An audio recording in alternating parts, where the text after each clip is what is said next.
오늘 저녁 놓치면 안 될 뉴스 한판 브리핑.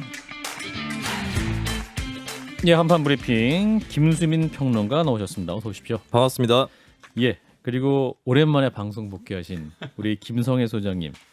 예, 부상에서 복귀하셨는데 잠깐 인사를 해주세요.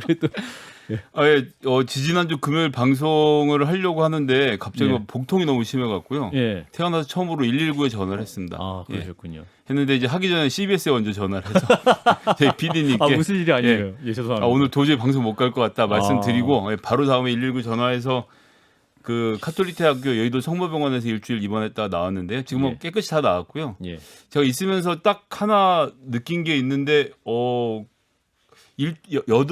8일 있었거든요. 예, 예, 병원에. 근데 병원비도 100만 원도 안 나오고 예, 그다음에 요즘 뭐 그 슬기로운 뭐라고 해서 이제 의사 드라마 나오는데 판타지다 그러잖아요. 예, 근데 거기 오시는 의사 선생님들은 다 실제로 와서 5분 10분씩 얘기를 들어주고 물어보고 대답을 되게 친절하게 해주시더라고요. 그래서 예, 요즘 병원 진짜 좋아졌구나. 아하. 그리고 이걸 뭐 이제 문재인 지지자 입장에서 말하면 문재인 케어 아니면 어쨌거나 국가의 의료보험 체계가 얼마나 잘 되어 있는지를 느낄 수 있어서 예, 어쨌든 힘들긴 했는데 뭐 좋은 경험이었습니다. 예. 예, 이제 병원은 가지 마시고요. 이제 안 갈 겁니다. 예. 장전현 변호사님도 감사합니다. 이 휴일에.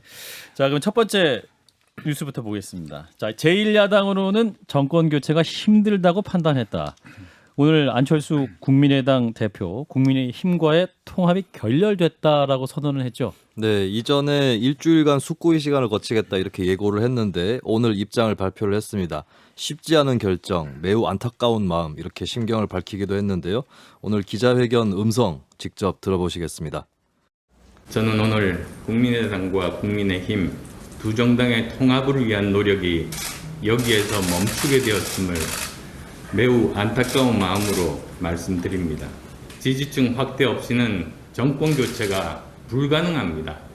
앞으로 계획에 대해서는 향후 따로 말씀드릴 시간을 갖겠습니다.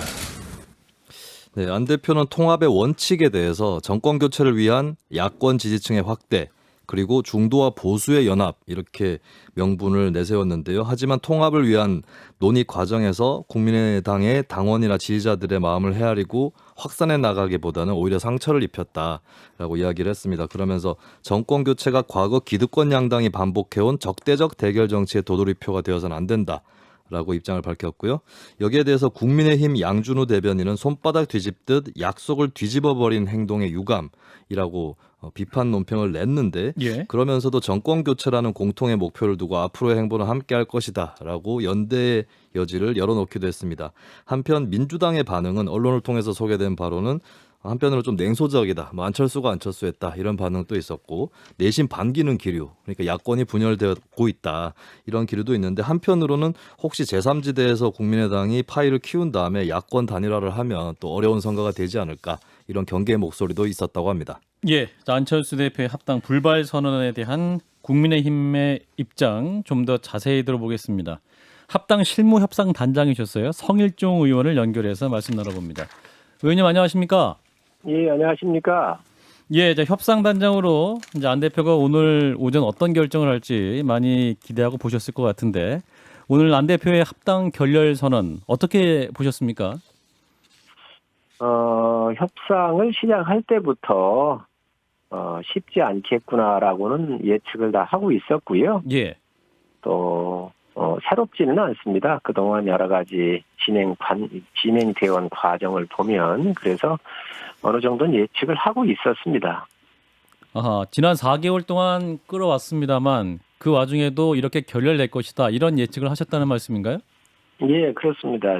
실무협상 단장으로서 예, 이제 파트너가 또 권은희 의원이셨고요. 예, 이렇게 쭉 이야기를 주고 받으면서 참 저희가 받을 거는 다 받았거든요. 네, 지분 요구까지도 받았습니다. 원래 지분 요구를 안 하겠다 이렇게 얘기를 하셨고 조건 없는 합당 또 대통령 불출마 그리고 더 큰 입원을 만들기 위해서 합당을 하겠다라고 이렇게 선제적으로 말씀을 서울시장 보선에서 말씀을 하셨었거든요. 그래서 이제 그 이후에 저희 당대표 권한대행이셨던 조호영 의원하고도 이렇게 협의를 하셔서 대충적으로 나왔던 이야기들입니다. 또 결론이 이르렀었고요. 이제 예. 그것들이 그 이후에 이렇게 협상 테이블에 앉아서 대화를 이끌어가면서 굉장히 쉽지 않겠구나라고는 생각은 첫 미팅에서부터 갖고 있었습니다. 예. 첫 미팅에서부터 안 될 거를 좀 예감했다. 뭐 이런 말씀이신 것 같아요. 어렵겠다라고 어렵겠다. 얘기를 해서 그런 굉장히 벽이 두껍구나. 또 지금까지 진행되어 왔었던 거하고는 또 다른 이 허들이 있구나라고는 걸 좀 생각을 하고 있었지요. 그래서 아주 진지하게 그리고 세밀하게 또 양당의 서로가 상처 안 나도록 굉장히 세심하게 협상을 유지해 왔었습니다. 예. 허들이 뭐였을까요? 그동안에는 당명 변경, 뭐 여러 가지 지분 얘기, 그밖에 언론에 알려지지 않은 허들이 있었습니까? 다 알려졌지요. 우선 네. 당명 변경을 요청을 하셨는데 예. 당명 변경은 쉽지가 않습니다. 왜냐하면 4.7 보선에서 저희 당이 국민의 심판을 받았고요. 그래서 당명 변경을 요구를 하는데 첫째 당명을 변경하려고 한다면 논리적 근거를 갖고 국민을 설득을 해야 된다. 두 번째는 지금 저희 당 지지율이 민주당보다 더 높게 나오고 이렇지 않습니까? 그렇기 때문에 국민들한테 당명을 변경한다고 할 때는 두 당이 합당을 했었을 때 얼마가 더 올라갈 것인지에 대한 예. 예측 모형도라도 있는가. 당 합당할 지지율이 때는 합당할 때는 아주 바닥이거나 힘든 여건을 돌파하기 위해서는 지금은 상황이 좋은데 그러면 그 합당에 대한 예측 모델 몇 퍼센트가 더 올라갈 수 있는지 좀 한번 내놔봐라. 예. 세 번째는 당 운영이 당원들이 낸 당원 당비하고 세금으로 운영이 되는데 합당을 했었을 때 CI를 비롯해서 이 마케팅 비용이 수십억이 들어가는데 알겠습니다. 예, 뭐 이것은 그런 여러 가지 과연- 요인 때문에 이제 합당이 그렇습니다. 어려우셨다라는 말씀인데. 그렇습니다. 근데 이제 오늘 합당 약속을 안 대표가 깬 것 아니냐? 뭐 이런 지적에 대해서 안철수 대표는 본인의 약속한 건 합당이 아니라 정권 교체였다. 본인 책임 아니다 이런 말씀하시거든요. 어떻게 답하시겠습니까? 국민들께서 판단하시겠지요. 전에도 더 큰 입원을 약속하시면서 합당을 하시겠다 이렇게 선언을 하셨거든요. 예. 그런 와중 그렇게 그냥 이해하시면 될 것 같습니다. 그러나 이제 합당 결렬을 또 결심하게 된 이유는 이 지금의 제1야당으로는 정권 교체 안 될 것 같다. 그래서 결렬이다 이렇게 밝혔습니다. 어떤 입장이세요? 그게 제1야당으로 정권 교체가 안 될 것 같아서 지금 합당을 안 하고 그러면 대선을 출마하시겠다는 거 아니겠습니까? 예. 그러면 야권 분열에 대한 책임은 또 어떻게 할 건지 본인이 이야기하셨던 것들을 어떻게 또 쓸어 담으실 건지 또 국민의당에 예를 든다고 한다면 당헌 당규를 바꿔야 되잖아요. 1년 전에 사퇴를 했어야 되니까. 예. 이런 것들도 다 바꾸면서 이제 해 가는 과정이 있었을 텐데, 국민의당의 정치 지도자가, 결정한 것을 제가 뭐라고 또 뭐 더 부연할 필요는 없을 것 같고요. 아마 그 정도 말씀을 드리면 국민들께서 판단하시지 않겠나 생각합니다. 협상 과정에서 이제 국민의당 의원들이 굉장히 그 국민의 힘이 굉장히 고압적이다. 이태규 의원도 이제 너무 고압적인 협상 자세가 있다라고 이제 언론 인터뷰에서 많이 밝힌 바 있죠. 오늘도 상처 많이 받았다고 안철수 대표가 이제 말을 했거든요. 이 부분에서 어떤 입장이십니까? 권은희 단장을 비롯해서 두 분의 협상 대표단이 있으셨거든요. 예. 제가 어떻게 했는지는 권은희 단장이 잘 아실 겁니다. 이 단장님은 협상을 상처 주신 적 없다. 그럼요. 정말로 세밀하게 했고요. 예. 또 그런 느낌이 들지 않도록 참 배려를 많이 해서 양측이 참 유리 항아리 다루듯 아주 예민하게 성의껏을 다했다는 말씀을 제가 분명히 말씀을 드립니다. 예. 지금부터는 이제 두 패널이 함께 또 질문을 드릴 텐데요. 김성애 소장과 장재현 변호사 두 분이 또 함께 질문하겠습니다. 네, 안녕하세요. 김성애라고 합니다. 예, 안녕하십니까. 예, 안녕하세요. 이준석 대표 쪽 이 합당 진행 과정에서 보면 실질적으로는 합당이라기보다는 입당을 하면 받아주겠다라는 좀 약간 뭐랄까요 고압적인 자세를 유지하셨던 것이 뭐 인터뷰나 이런 등을 통해서 많이 드러났는데 이게 이준석 리스크가 재현된 거 아니냐 이런 평가들에 대해서는 좀 뭐라고 답을 해주시겠습니까? 입당이라고 얘기한 적이 없고요. 오히려 이준석 대표는 국민의당이 요구하는 걸 다 들어주십시오라고 요청을 했습니다. 저한테. 그렇게 그래서 되면 일단 거꾸로 말씀하시면 당명 변경이랑 차별금지법 이 두 가지 때문에 결렬됐다라는 것이 공식적으로 말씀하실 수 있는 입장이라시는 거죠? 그렇습니다. 그렇습니다. 다 들어주라고 얘기를 하셨고 그 중에서 우리가 할 수가 없는 게 당명 변경하고 차별금지 부분이었었죠. 이 부분은 제가 충분히 설명을 다 했습니다. 차별금지 같은 경우는 민주당도 대선을 앞두고 상당히 힘들어하는 부분입니다. 우리 사회가 이걸 받아들일 여건이 안 됐기 때문에. 그런데 지금 현재 마치 우리 이준석 대표께서 뭐 갑질을 했던 것처럼 이렇게 얘기하는데 그런 거는 절대 없었다는 말씀 제가 분명히 말씀을 드립니다. 장진영 변호사. 네. 성 의원님 안녕하세요. 장진영 변호사입니다. 예, 장 변호사님. 네. 고생하셨습니다.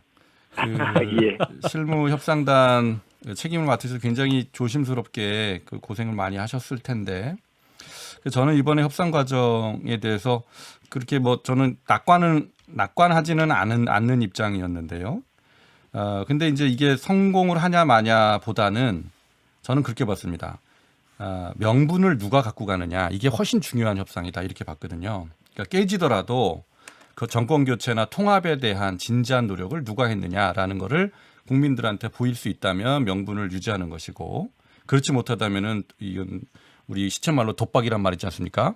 독박을 뒤집어 쓸 수도 있다. 저는 이렇게 봤는데 내용을 보면은 국민의당 쪽에서 지분을 요구하지 않겠다고 했다. 지분 요구하고 막 이런 또 당명 요구 이런 것들이 굉장히 무리한 요구라는 거는 내용을 보면은 알 수 있는데 이제 우리 일반 국민들은 그런 것까지 잘 모른단 말이에요. 그런데 이제 겉으로 드러나는 모습이 굉장히 좀 국민의 당을 자존심을 상하게 한다든지 불필요한 감정 싸움으로 이렇게 갔다든지 전 그런 걸 보면 좀 안타깝게 생각했는데 실무를 책임지신 성 의원님이 그런 일들이 벌어질 때마다 굉장히 노심초사하고 당혹스러우셔서 힘들으셨을 것 같아요. 그래서 그런 부분에 대해서는 어떻게 생각하셔요? 감정을 불필요하게 자극한 거 아니냐 이런 부분에 있어서는. 그걸 국민들께서 다 판단하실 거라고 봐요. 무슨 얘기냐면 지분 요구가 뭐 처음부터 안 하겠다 그랬지만 29명의 지구당 위원장 공동 임명을 요구를 했고 했었는데 저희가 다 받았잖아요. 예. 아마 그런 부분에 대해서 불만이 없을 거예요. 국민의당이. 두 번째 이 감정 문제 얘기를 하시는데 이준석 대표나 안철수 대표나 국가의 정치 지도자입니다. 두 당이 합당하는 것은 개인들이 하는 게 아니에요. 국민의 요구를 받드는 것이지. 근데 의원님 이제 이준석 대표가 속가슴 쳐주겠습니다 이렇게 이제 막 인터뷰에서 발언도 했잖아요. 그건 굉장히 그 협상하는 입장에서 굉장히 기분 나쁘거든요. 속값 쳐주겠다. 누가 소냐? 그러면 내가 소냐?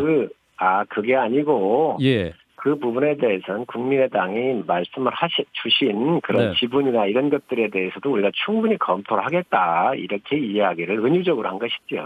알겠습니다. 그것이 만약에 기분이 나빴다 이렇다고 한다면 정치 지도자는 개인적인 감정을 내려놓고 큰 틀에서 하는 겁니다. 알겠습니다. 그런 걸 가지고 얘기한다면 협상의 자세가 안 돼 있었다고 봐야죠.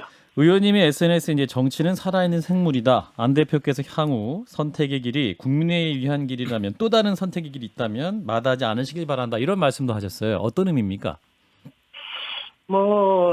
합당에 대한 것은 이미 깨졌지요. 예. 그렇지만 앞으로 야권 통합이라고 하는 거라든가 앞으로 대선 과정에서 여러 가지 새로운 변수가 얼마든지 나올 수 있기 때문에 국민이 요구 사항이거든요. 예.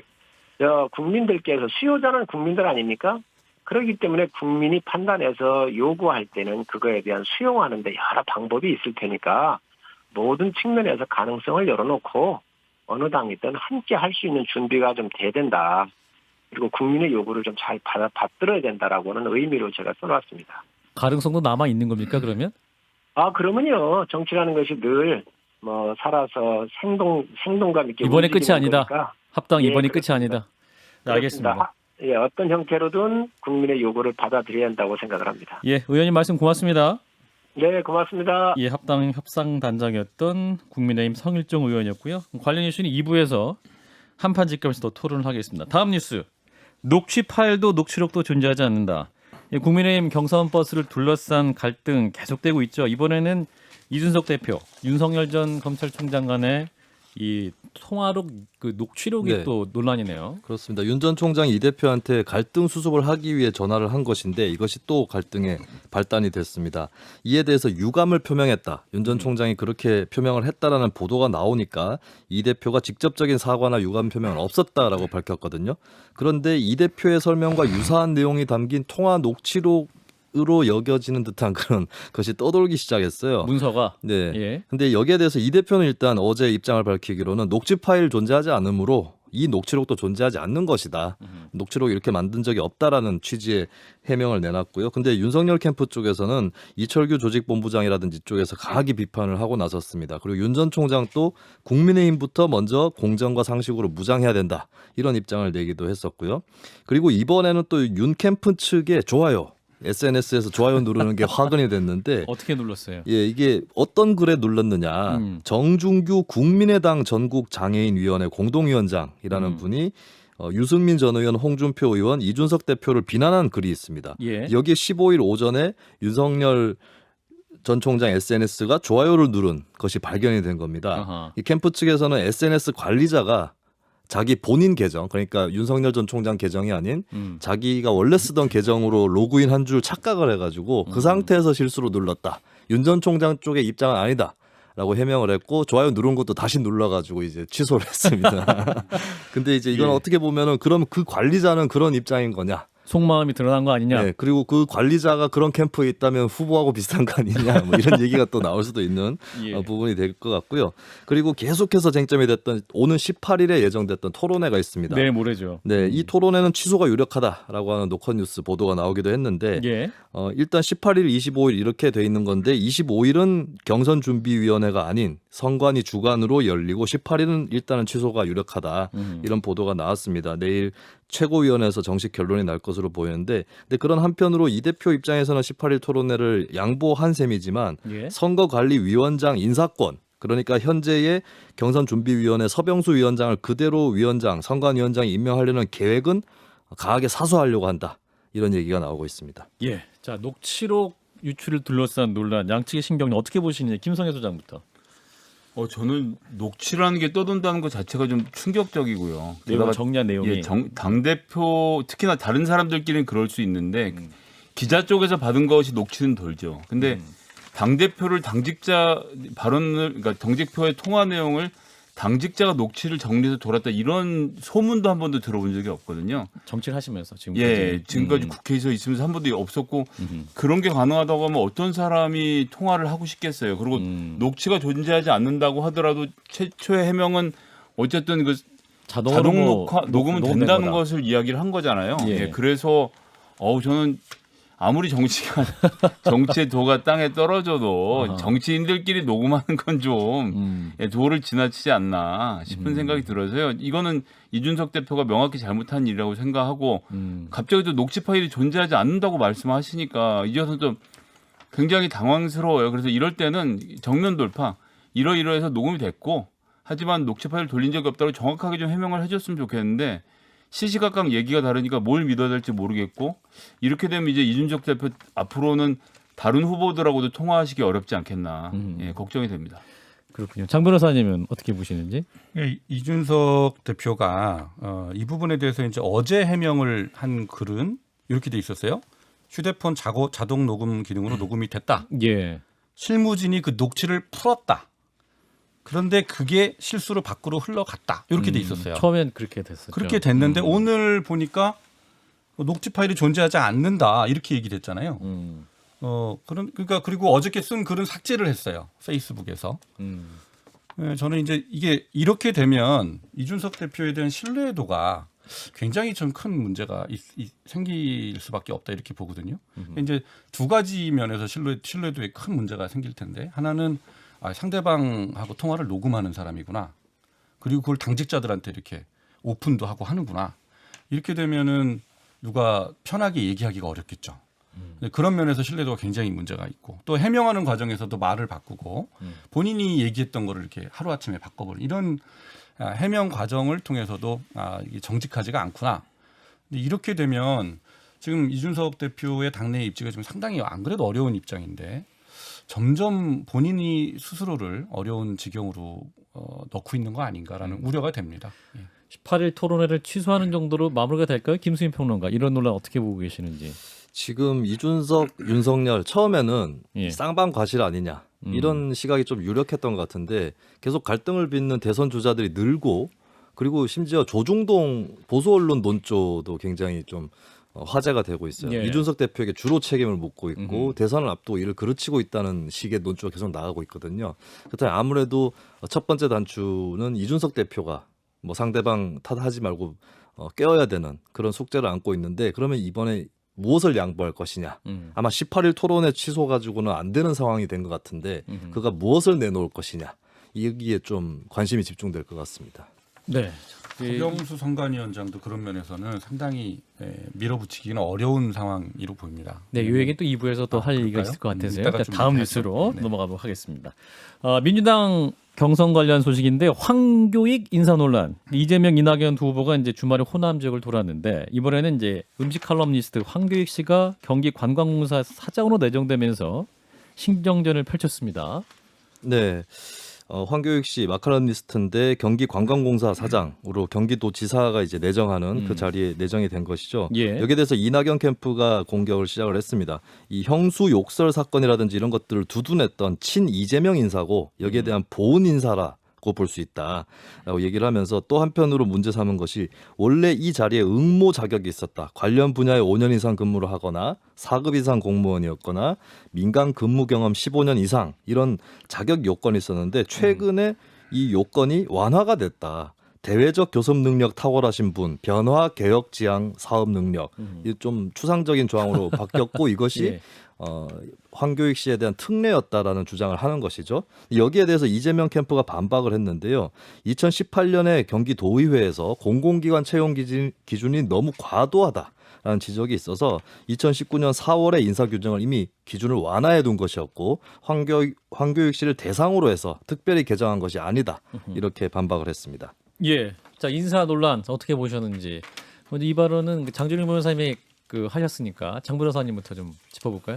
예, 제가 이제 논평을에서도 말씀을 드렸듯이 이게 좀 원희룡 지사는 제주지사 사퇴를 했어요. 네. 근데 이제 이재명 지사는 사퇴를 안 하고 그것이 적절한 처신이냐라는 논쟁이 있었지 않습니까? 네. 그런데 이제 그런 논쟁 가운데서 이런 인사를 하니까 저렇게 하려고 지사직을 안 던졌나? 이런 비판이 당연히 나오는 거죠. 그리고 이제 제가 아까 논평에서 말씀드렸듯이 황교익 씨 뭐 음식 칼럼니스트라 그러면 전문성이 있다라고 볼 여지도 있어요. 그런데 여기서는 전문성이 문제가 아니라 이게 특정한 개인을 놓고 규정을 바꿔서 처음 적용하는 그러니까 이런 오해를 살 수가 있는 국면에서 이런 인사를 임명을 했다는 거. 저는 이게 가장 큰 문제라고 생각합니다. 문재인 정부 내내 인사에 대해서 문제가 많았고 국민들이 그거에 대해서 굉장히 피곤해하는데 그런 것들을 재현하고 있는 거고 대통령 후보 선언, 대통령 출마 선언을 한 이후에 한 인사라는 점에서 앞으로 자기가 어떤 인사를 할 것이다라는 것을 국민들한테 이렇게 보여주는 그런 본보기일 수도 있는데 그런 본보기 인사를 이렇게 시끄럽게 했다는 거는 저는 굉장히 그 후보한테도 큰 타격이 될 수도 있다 이렇게 봅니다. 김성애 소장. 일단 뭐 황교안 씨가 이 문제와 그러니까 이전에 활동하면서 이재명 지사에게 공개적으로 지지 선언을 하거나 서명자 이름을 황교익이죠. 올렸던 예, 황교 아니라고 하셔가지고 깜짝 놀랐습니다. 안녕하십니까. 다 듣고 있습니다. 제가 경기공사 관광 사장이 되었습니다. 황교안 성대모사가 아니고 하시는 황교익 씨가 그렇게 됐었고 뭐 최근에 옹호 발언이라는 것도 여기 인터뷰에 나오는 과정에서 급작스러운 질문에 대답을 한 정도였기 때문에 그걸 가지고 옹호 발언했다고 보기는 좀 어렵다고 보고요. 예전에 남경필 도지사가 이 도지사 하던 시절에도 이런 이제 많은 공격이 있었을 때 선거를 치르고 나서 좀 이런 부분은 좀 이해를 해줬으면 좋겠다는 얘기를 하는데도 불구하고 민주당 의원들이 무지하게 공격을 했거든요. 그대로 돌려받고 있다 생각을 합니다. 그래서 이런 문제에 대해서는 정당들이 좀 신사협정을 맺어서 룰을 좀 만드는 게 좋지 않을까. 저는 기본적으로는 자격이 충분한 분이라고 생각합니다. 오늘 아침에 이제 현근택 대변인이죠. 이재명 캠프의 대변인 김현정의 뉴스에 나와가지고 관광의 절반은 맛집 탐방이다. 충분히 전문성 있다 이렇게 반론을 했습니다. 여기에 대해서 장 변호사님 반론 20초 드리겠습니다. 전문성의 문제가 아니라니까요. 이게 특정인을 놓고 규정을 바꾸는 이건 가장 큰 문제죠. 그래서 그게 문제다라는 점이 그게 핵심이다. 지적하고 싶습니다. 2019년 4월에 바꾼 규정을 그때부터 황교 익씨를 연두에 뒀다고 하면 예, 대단한 성견지명이 있는 분이다라는 말씀을 드리지 않을 수 없겠습니다. 예, 김수인 평론가 20초. 네, 이 문제는 아까 김성현 소장님 또 어느 정도 말씀하셨는데 여야가 바뀔 때마다 또 공격 수비가 바뀌는 이런 현상이 있었거든요. 좀 예, 예. 일관된 원칙을 한번 사회 규범을 정립할 필요가 있다. 네. 예, 거기에 대해서 좀 터놓고 얘기해 보자 이런 생각을 좀 하고 있습니다. 예, 불편한 논란이 또 앞으로도 계속 생길 수 있기 때문에 그렇습니다. 이번에 규범을 네. 확실히 만들자 이렇게 정리하겠습니다. 김승현 평론가였습니다. 고맙습니다. 감사합니다.